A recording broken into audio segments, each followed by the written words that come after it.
యెషయా భక్తుడు ఇశ్రాయేలులందరికీ దేవుని గొప్పతనాన్ని వర్ణిస్తూ ఉన్నాడు.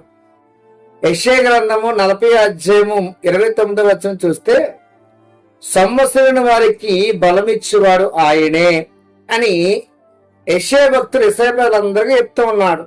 అయ్యా, మీరందరూ కూడా దేవుడి మీద విశ్వాసం ఉంచి దేవుని దగ్గరగా, దేవుని సమీపంగా మీరు జీవించినప్పుడు, అనుదినం కూడా ప్రార్థన మీరు పెనుగలాడుతూ దేవుని యొక్క ధర్మశాస్త్రం మీరు లోబడి జీవిస్తూ ఉన్నప్పుడు దేవుడు మీ పట్ల అనేక విషయాలు మేలు చేస్తాడు అని యెషయా భక్తులు ఇశ్రాయేలులందరికీ చెప్తూ ఉన్నాడు. అలాగే దేవుని వాక్యం మీతో నాతో ఏమని మాట్లాడుతూ ఉందంటే, సంవత్సరం వారికి బలం ఇచ్చేవాడు ఆయనే అని దేవుని వాక్యం సెలవిస్తుంది.